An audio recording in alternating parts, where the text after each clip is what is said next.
my shoes, and from Havana, calling me to that ever so heavenly shore, calling me back to you once more. Welcome to the 9th episode of Always Remember World War II Through Veterans' Eyes. The terrible losses the U.S. suffered in just 3 days of fighting at Tarawa shocked the American public and expelled any remaining doubt that the war in the Pacific would be an arduous and brutal campaign.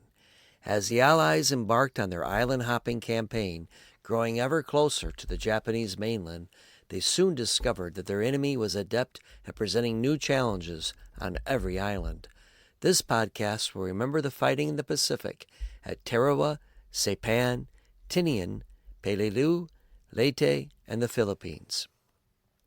During the 1990s, while serving as a teacher with the Department of Defense schools in Bad Kreuznach, Germany, my family and I visited many of the sites associated with World War II, from the beaches of Normandy, where the D-Day landings took place, to the Ardennes Forest, where the Battle of the Bulge was fought, to the death camps of Auschwitz, Buchenwald, and Dachau.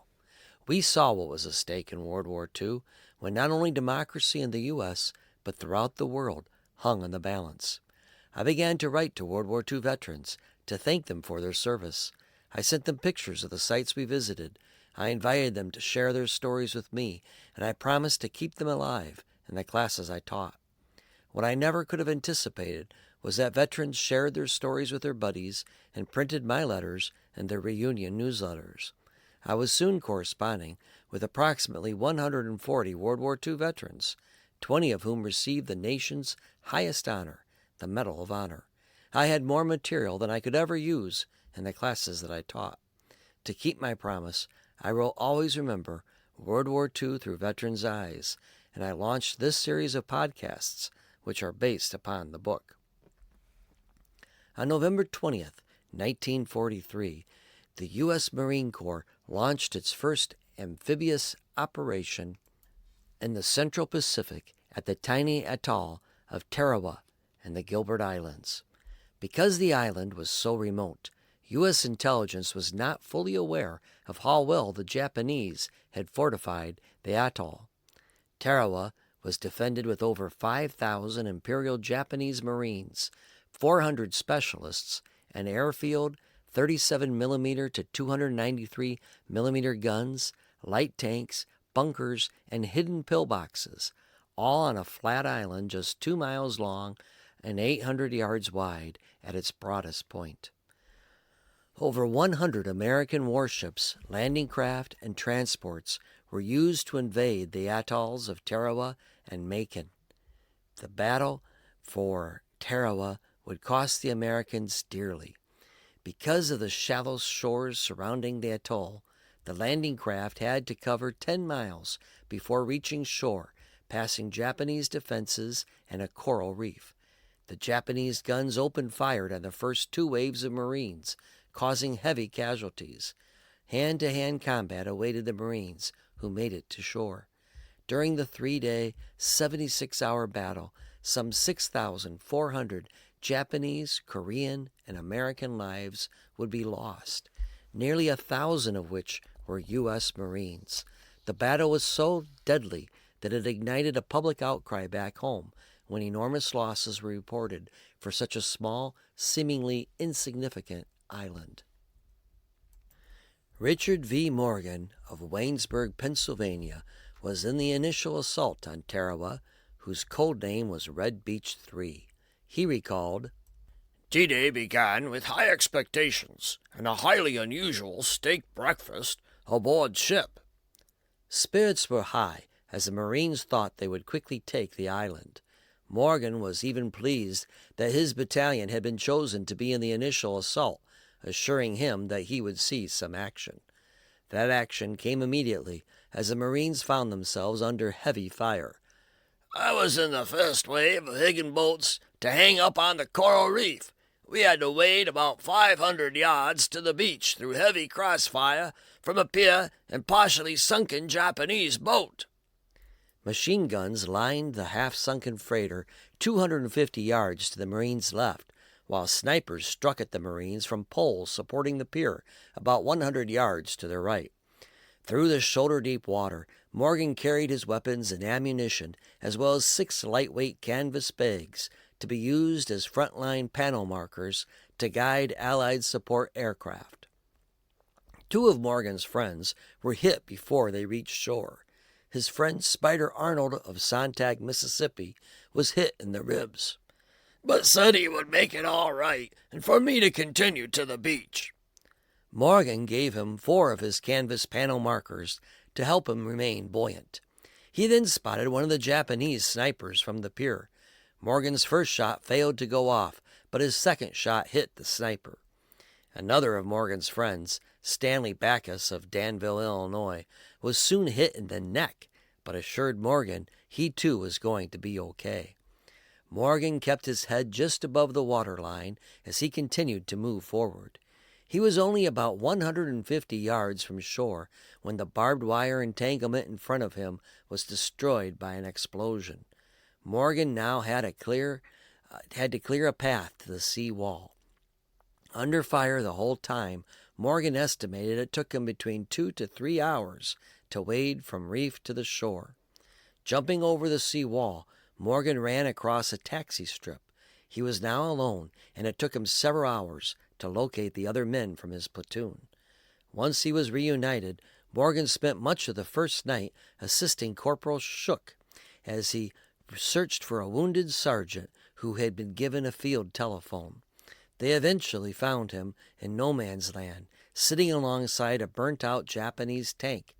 Despite having to run past a burning Japanese mess hall that lit up the area and being pinned down at one point to the back of a tree stump by machine gun fire, the 2 men eventually ran the line from the G Company command post to the tank where the wounded sergeant hid and back to the F Company command post along the rear of the seawall. Morgan never learned the name of the wounded sergeant or whether he survived the battle, but he displayed incredible valor. This extremely brave and badly wounded sergeant stayed with the telephone and kept the F and G Company commanders and Majors Crow and Chamberlain alerted to the Jap attacks. It was just as well that Morgan's assignment kept him busy all night. Even if he had been in the foxhole, there was no way he would have gotten any rest, not with the night being so full of horrible sounds. The rifle cracks, the pitiful cries of the badly wounded, the shouts of the enemy, and the defiant replies of the remaining Marines.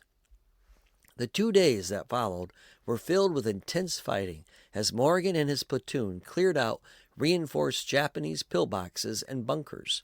In doing so, he lost several more friends. A good friend from Hereford, Texas, Junior Thumper Mathias, was shot dead by a Japanese sniper. Lieutenant Alexander Bonnyman, Jr., an engineer, was killed while leading a charge to destroy a huge Japanese bunker that had been ordered to be taken no matter what the cost. The bunker had been made of sand, concrete, and coconut logs and was thought to contain hundreds of Japanese soldiers. Bonnyman voluntarily crawled 40 yards in front of his line to place demolitions at the entrance of a large Japanese emplacement protecting the heavily garrisoned bunker. After the explosion, Bonnyman led the assault, seizing the top of the bunker while directing more demolition charges alongside its 2 entrances.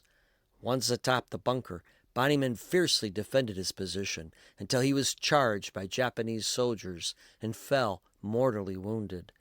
In the assault on the bunker, Morgan brought up the demolition charges. A heavy wooden box of grenades to be dropped down the air vents once the top emplacement was won. Once the top of the bunker was taken and charges dropped through the vents, some 200 Japs came streaming out a backside portal and were mowed down by rifle fire by a machine gunner. Luck had been with the Marines. If the fleeing Japanese had turned the other direction and charged them, Morgan believed, they could have easily overrun our undermanned positions. Although he only met Lieutenant Bonnyman that morning as he led the attack on the fortified bunker, Morgan wrote that, "Throughout my life, his memory has clung to me, and he has been a humbling inspiration." Lieutenant Bonnyman was later awarded the Congressional Medal of Honor posthumously for his actions. By the afternoon of the third day, the Battle of Tarawa had ended for the 2nd Battalion. The survivors of the 2nd Battalion were taken from Tarawa to a nearby island that had been virtually untouched by action. The exhausted men cleaned themselves off in the ocean before collapsing in their pup tents. The following morning, Morgan and the others returned to the USS Haywood, feeling numb but fortunate. I vividly remember and realize how fortunate I was when climbing up the rope meeting on the aft end of the ship and seeing bodies of fellow U.S. Marines who had died of wounds being buried at sea on the forward end of the Haywood. The sad sea burials continued almost every day as the Haywood made its long 2,000-mile return to Hawaii. Back in Hawaii, Morgan enjoyed a brief respite from the fierce fighting in the Pacific as his battalion received new replacements and was reorganized for their heroism. It wasn't long before the battalion was sent off again to new fights in Saipan and Tinian. In his poem, Tarawa, Beach at a Glance, Dennis H. Olson of Nevada City, California, recalled the horror he and his fellow Marines had endured during the bloody battle. I was tired and too scared to cry, almost certain that I would die. I crouched on the beach and I looked around at bodies in the sea and on the ground. I know some of the faces that I see. The guys were on the ship with me. There's my buddy, good old Fred, bleeding from a hole in his head. Louie's body is off to my right. He made a bundle in Polker last night. I talked to Charlie this morning at chow. His wife will miss him. He's dead now. Dead, dead, dead. All around me they lie. Where's the glory in this way to die? Months of training to get to this spot. Some of them never even fired a shot. I know these guys, but I can't mourn. My mind is filled with too much scorn. Maybe I'll join them in a minute or two, but first I want to kill a few.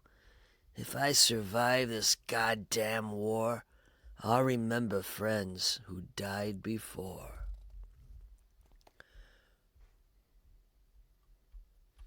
Roy T. Parks of Gleason, Tennessee, served in the 37th Infantry Division in the Pacific, and he saw combat at Guadalcanal and the Solomon Islands, the Russell Islands in New Guinea, New Georgia, and Bougainvillea.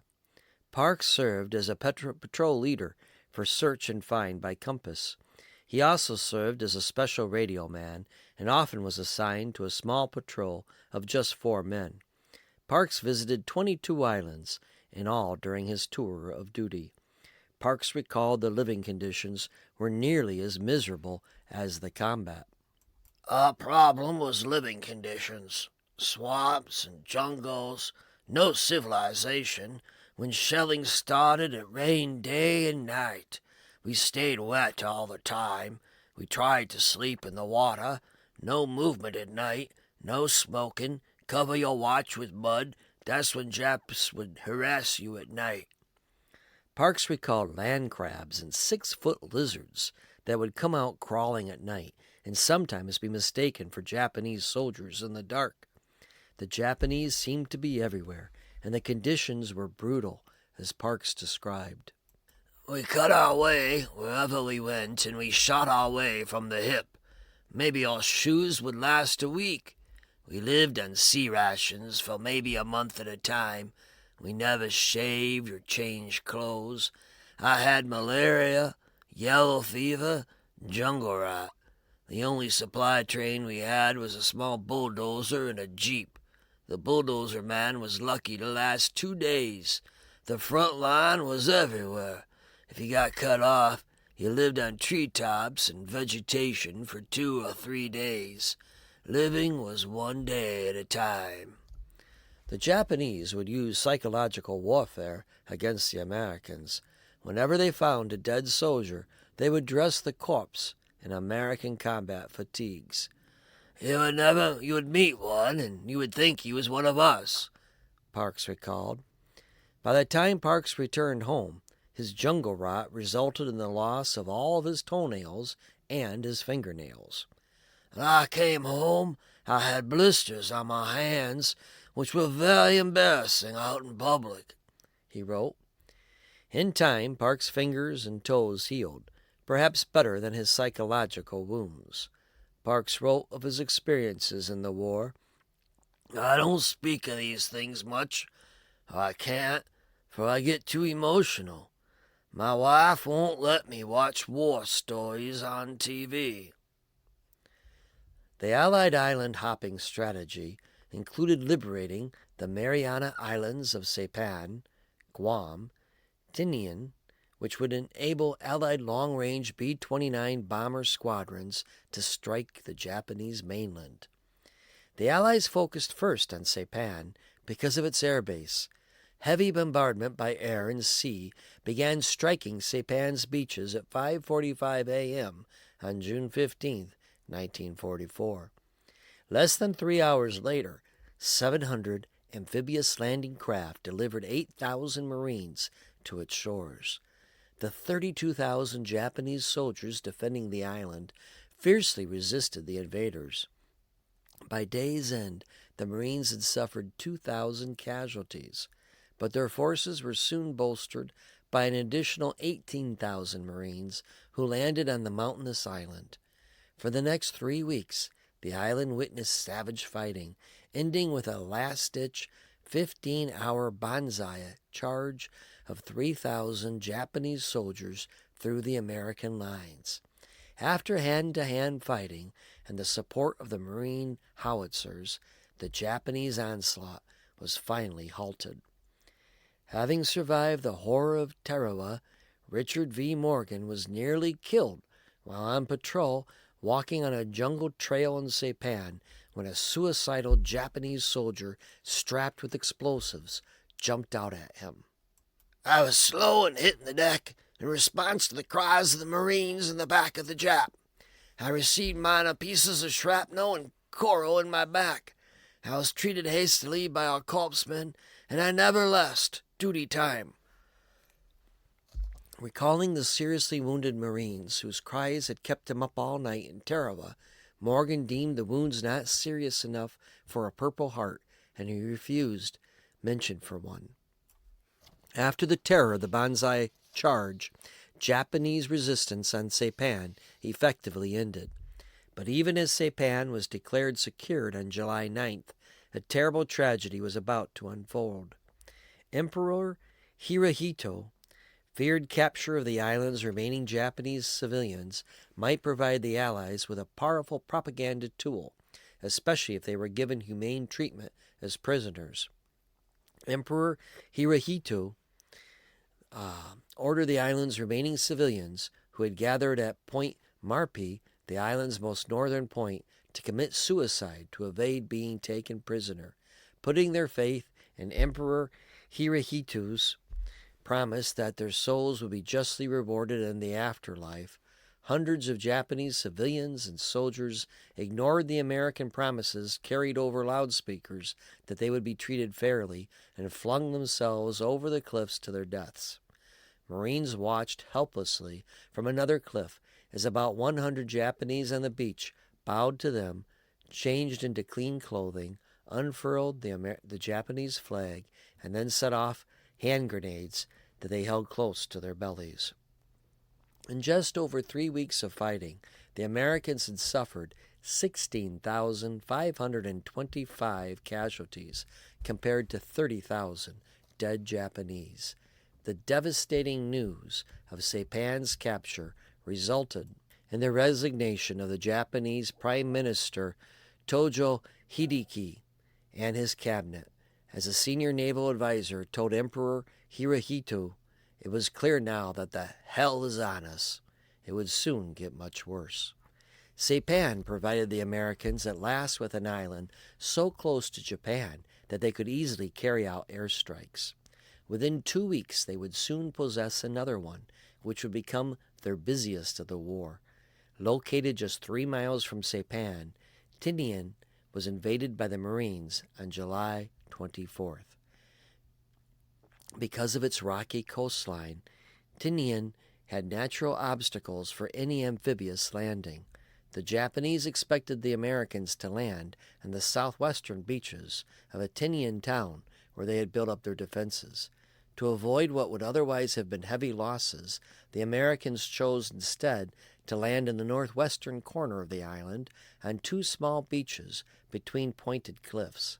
The Japanese had few defenses at the chosen beaches. To keep it that way, the Americans carried out a ruse, acting as if their invasion fleet was going to land in a Tinian town, even sending a fleet there, which started towards shore and then retreated as the Japanese began firing their shore batteries. Richard V. Morgan landed on Tinian on the second day of the invasion, fighting on White Beach. The Marines declared the island secured in just 11 days of fighting, but Morgan questioned the proclamation. We experienced nightly banzai attacks, a mild breakthrough, nighttime Shinto temple tripwires, and cliff cave cleanups of stubborn Japs. Morgan's battalion was called upon to eliminate the Japanese resistance pockets, mostly located in caves high up on the island's cliffs. He recalled spending several weeks atop the cliffs trying to drive out Japanese soldiers who held civilian hostages inside them. All trails up the cliffs were guarded and laced with fluorescent grenades fixed to tripwires. Thirst was a factor for the Japanese, so he perched on vantage points above the caves and took pot shots as they attempted to obtain water from pools of rainfall. We even attempted to force them out by pouring gas and oil down through rock fissures and igniting the fluids with grenade explosions. Also, interpreters with foghorns tried to coax them to surrender. This too failed. Finally, the Marines received the order to enter the caves and clean out the resistance. Casualties were inevitable, for the Japs refused to give up, Morgan wrote. The Americans used napalm against the unsuspecting Japanese for the first time during the war at Tinian. The incendiary bombs were dropped from aircraft which took off from the landing strips that Americans had acquired at Saipan. In just 9 days of fighting, the island was captured. American losses were minimal when compared to the Japanese losses: 389 Americans killed and 1,816 wounded, while the Japanese suffered 6,050 killed and over 200 taken prisoner. On September 15, 1944, the Marines began an assault of Peleliu and the Peleliu group, approximately 800 miles southwest of Guam. 24,300 Marines landed on the island, just 5.5 miles long, to secure its airfield. Although greatly outnumbered, the 11,000 Japanese defenders were able to launch a fierce resistance from their hidden network of well-fortified defensive caves. Nicknamed termite nests by the Marines, the Japanese defensive caves were especially concentrated around Mount Umbergorbo, where fighting was the most intense. The Marines were pinned down for 2 weeks. The intense heat and lack of available drinking water caused many additional casualties. Hand-to-hand combat was common. Newly employed long-range flamethrowers finally helped the Marines to get the upper hand. Although the island was declared secure on September 30th, 1944, operations continued to mop up remaining pockets of resistance through December 1944. By the time it was over, the assault on Peleliu claimed 8,000 American casualties with 1,800 dead. A far grimmer toll fell on the Japanese, with 10,500 dead on Peleliu alone. Just 400 Japanese were taken as prisoners of war. Arthur J. Jackson of Boise, Idaho, served with the 3rd Battalion, 7th Marines, 1st Marine Division on Peleliu. In a letter written in 2000, Jackson recalled that his company's advance in the southeastern part of the island had been stopped cold by enemy fire. Japanese machine guns, sniper, and cannon fire pinned us down, and we suffered many casualties as a result of the deadly fire. My battalion commander, company commander, and platoon leader came down our line, and I was asked if I thought that I would run forward of our line and secure a position in a shallow enemy trench system which existed about 60 to 75 yards in front of our lines. Just 19 years old at the time, Jackson felt he could make it. I had great confidence in my automatic rifle, and I knew that once I got to the trench, I could create havoc and possibly eliminate some of the deadly fire that had kept us pinned down. Under a barrage of enemy fire, Jackson courageously charged a large Japanese pillbox defended by 35 Japanese soldiers. Jackson described his charge in his letter. Perhaps my aggressive action made a good many of the Japanese take cover and cease or slow down their fire. I fired the automatic rifle rapidly and quite accurately. That coupled with the prudent use of the grenades and demolitions brought up along the way by my squad leader did the trick. Jackson then proceeded to take out two smaller enemy positions. Covered only by small rifle parties, Jackson was determined to take out as many pillboxes as he could, wiping out a total of 12 before he was done and killing 50 Japanese soldiers. Although his clothes were riddled with bullet holes, dirt and stone hit me, but all the attempts to put me out of action failed. I have always thought that the good Lord watched over me on that day.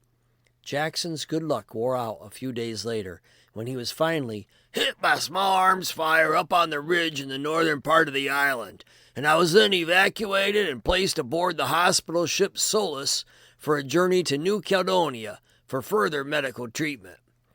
For his bravery on Peleliu, Jackson would receive the Congressional Medal of Honor from President Harry Truman on October 5, 1945. In October of 1944, the U.S. Sixth Army finally invaded the Philippines, fulfilling General Douglas MacArthur's pledge to return after his hastily made retreat under the crushing Japanese advance of 1942. The amphibious landings took place over a 16-mile front spread over two beachheads on the east coast of the central Philippine island of Leyte. General MacArthur himself commanded the 120,000 men from 4 divisions.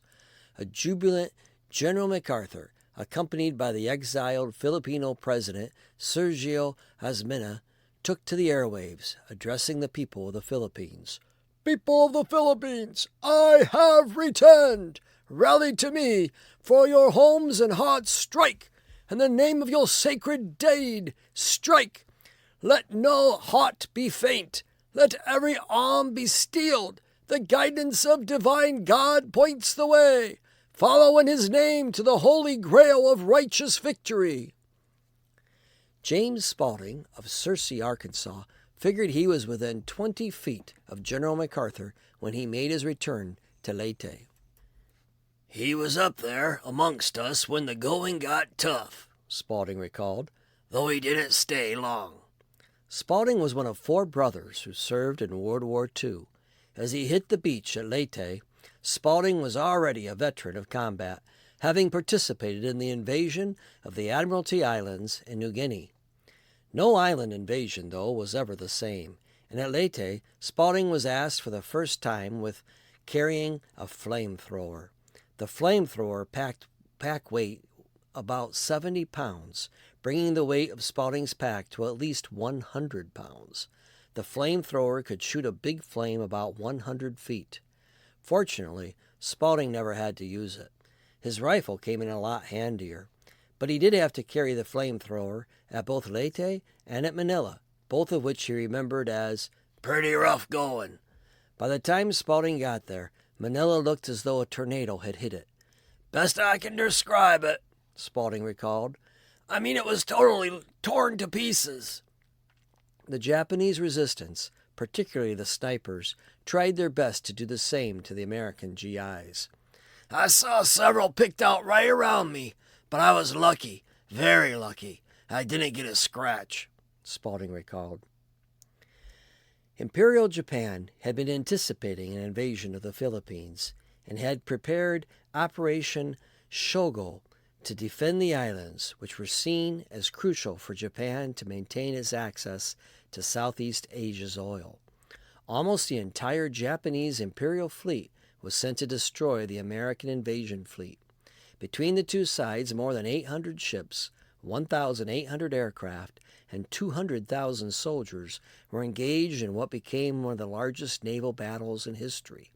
Recognizing that the Americans had superior forces, the Japanese baited Admiral Halsey's Third Fleet with decoy aircraft carriers to lure them off to sea so that the Japanese battleships could attack the main invasion fleet. While both sides suffered losses in the bloody naval battles, the Japanese losses were devastating and could not be easily replaced. The Battle of Leyte Gulf, fought between October 23rd and 26th, crippled the Imperial Navy, which was never able to mount a major battle again for the remainder of the war. Leo Red Gavitt was part of the naval group that escorted General MacArthur to the beach at Leyte. General MacArthur had been on the USS Nashville, while Gavitt was a gun captain aboard the USS John Butler. Gavitt recalled that after General MacArthur had been put on the beach, all hell broke out when the Battle of Leyte Gulf began. "We were back out to sea when the Jap fleet came streaming in at us with 4 battle wagons, 9 cruisers, and 14 destroyers. These numbers may be different than the ones you may have heard. Halsey with the Third Fleet had been there but was battled out by a small Jap escort carrier group." Gavitt's group consisted of 6 jeep carriers, 3 destroyers, and 4 destroyer escorts. Every one of them was hit, except for Gavitt's USS John Butler, which was out front making smoke. "A rain squall saved us a lot because we made a turn. The Japs, not having radar, went straight on, so they had lost a lot of time. All this time we were hollering at Halsey, 'Come back, come back!' There was another group of small carriers a few hundred miles from us that heard our call for help as soon as they got within a range, sent in planes. When the Japs saw this, they thought Halsey had returned with a powerful Third Fleet, so they turned and left. This really saved us. We had lost 2 carriers, 2 destroyers, and 1 escort." In an article in the American Legion magazine, Gavitt recalled the carnage from the sunken ships still strewn in the water.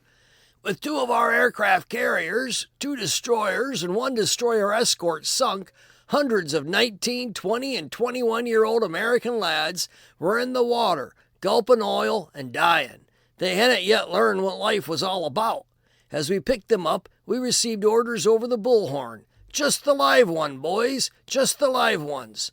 We picked up over 150 on our little destroyer escort, the USS John C. Butler, and as they lay there in the water, their oil-soaked eyes shut and mouths open as if to say, 'I did my best,' we took their dog tags and said, 'Goodbye, buddy, and God bless.'" Sadly, the sea was filled with far more men than Gavitt could ever say goodbye to. By the time the battle was over, the Americans had lost the Princeton, a light aircraft carrier, the escort carriers the St. Lo and Gambier Bay, the destroyers Hoel and Johnston, and finally the destroyer escort Roberts. Allied casualties numbered 2,800, with 1,000 dead or missing. Despite the heavy losses, it was a clear victory for the Allies, and the Japanese losses were far greater. The Japanese lost 28 ships from the center, northern, and southern forces of the Imperial Navy, 1 fleet carrier, 3 light carriers, 3 battleships, 10 cruisers, and 11 destroyers. Japanese casualties were estimated at 12,500 soldiers. The Allied ships lost accounted for 37,000 tons of shipping, compared to 300,000 tons from the Imperial Navy. Although Japan's navy was still unable to mount a major naval battle again for the remainder of the war, the battle for the Philippines raged, and until August 15, 1945, after the atomic bombs were dropped and Japan surrendered unconditionally. On December 6, 1944, Japanese paratroopers and gliders mounted a fierce attack of the 5th Army Air Force headquarters at Leyte Island in the Philippines. From his foxhole, L.W. Clark of Westminster, Texas, watched in alarm. About 10,000 Japanese paratroopers and glider soldiers were dropped on the 5th Air Force Headquarters area, with only about 500 reaching the ground alive, and those were from the first wave. The 16 guns from the Navy battleships and the 88s and 90 guns from 20 miles away at Tacloban Air Force Base east of us exploded their shells directly over us and literally blew the Japs out of the air. Gliders crashed, killing as many as 50 Japs at a time. Although they were discouraged from doing so, some World War II soldiers kept diaries so they could record their experiences for posterity. Clark kept a diary in which he described the attack.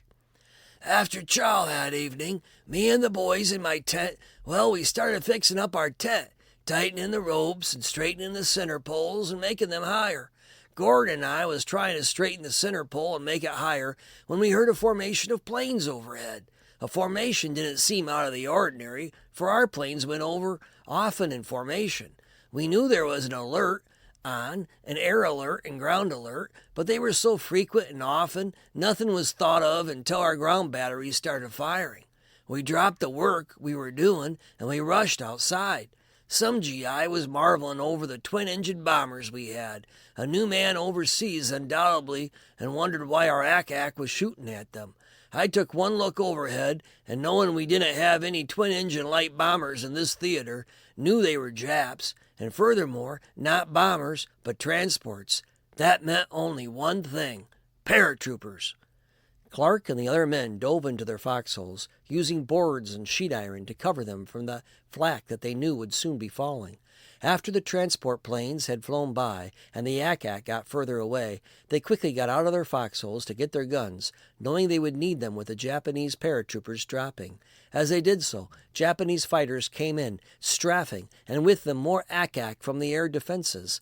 Most of the men jumped back in their foxholes, but Clark and Sergeant Nieder stood outside, unable to stop watching the horrifying spectacle taking place above them. We could see the planes being shot down, falling in flames or bursting wide open in the air. It was dusty, dark now, but still light enough that we could see the Japs bailing out. Some were lucky, and some got to the ground safe. We could see bodies, though, being blown into, legs and arms shot off, or a head vanish from a body. It wasn't a pleasant sight to look at, but we were glad to see them hit, for everyone killed in the air was going to make it easier for us on the ground. As the Japanese planes flew in closer again and the ACAC got closer, Clark and Sergeant Nieder decided they better join the others in their foxhole. But before they did, Clark heard Sergeant Nieder say shrapnel was falling and heard something cracking over his head. Sergeant Nieder let out an "Ow!" and fell into the foxhole, and Clark jumped in the other, fearing his buddy had been hit. It wasn't shrapnel, though, that was responsible for the dark spot covering Sergeant Nieder's chest, but a Japanese sniper who had hit him. Sergeant Nieder asked for a doctor. Someone else said, "We need a stretcher." Clark volunteered to cross the 75 yards to the dispensary to get one. As he hurried across the muddy field with standing water everywhere from the heavy rainfall, Japanese Zeros strafing above him, Clark fell into a bomb crater, spraining his ankle. For a moment he was disoriented, but pulled himself together. Clark reached the dispensary, but couldn't find a stretcher, so he grabbed a bunk and headed back to the foxhole. When he reached it, Nieder had weakened, and he slumped over in a foxhole, and he was asking for water. Clark and the others placed Nieder on the bunk and started towards the dispensary and first aid. It was a harrowing journey carrying the injured man. Our gunners was shooting everything they had at the nips. The air was thick with Jap planes, flax, tracers, and words so foul they would choke a mule. We stumbled through mud, water, over holes, tent ropes, trying our darndest to keep the bunks straight and hoping we wouldn't spill 'em out on the ground. When they finally reached the dispensary and found the doctor, he made them clear out as he was tending to several other casualties and needed the space. The attack continued on through the night until the infantry reached the base to provide support. Clark wrote in his diary that they were a welcome sight. The doughboys looked like angels to us. and we could barely restrain ourselves from actually hugging them. By the next morning, it was becoming clear that the Japanese attack had failed, and the Americans would hold the airfields. The 11th Airborne had also joined the fight and were firing mortar shells into a small Filipino village where the Japanese were believed to be hiding. Many of the Filipinos had evacuated, but some civilians still remained in the village when the 11th Airborne bombed it. As Clark sat outside eating his breakfast, he observed about 100 Filipinos coming across the rice fields to reach the dispensary for help. The women were helping the men who were wounded, and the men who weren't helping others. They kept coming out to the dispensary, arms in slings, feet wrapped up, heads bandaged, or maybe on a stretcher, or in someone's arms with an arm or leg blown off. This was the most terrible sight we had ever seen, and with difficulty we continued drinking our coffee until Satch called our attention to a soldier who was running across the rice paddies towards the dispensary with something in his hands. Hands and not arms, because the baby was that small. We knew the baby was hurt because we could see blood on its little body. Blood. We thought it was just blood, but when he got even with us and was about 150 feet away, we saw the whole story. Our coffee turned bitter, our tongues dry, and with difficulty we fought off nausea and kept from vomiting there. The baby was about 2 feet long, and the soldier was holding it in the palm of his hands. The baby was lying on its back, and from the looks of it, a mortar shell had landed in its stomach. Its guts were hanging outside and all over the side of its body, with its stomach ripped open. We left the mess hall, and we went to our tent, and we went to bed. No one spoke a word. They didn't need to. All sides practiced total war in World War II. Everyone, from the very young to the very old, could become a target at any time.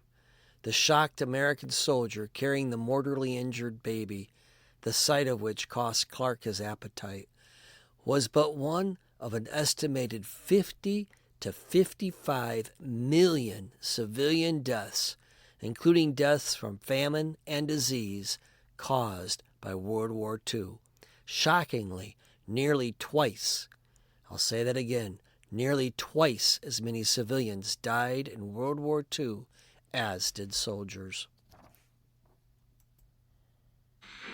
You are the moonlit memory I can't seem to lose.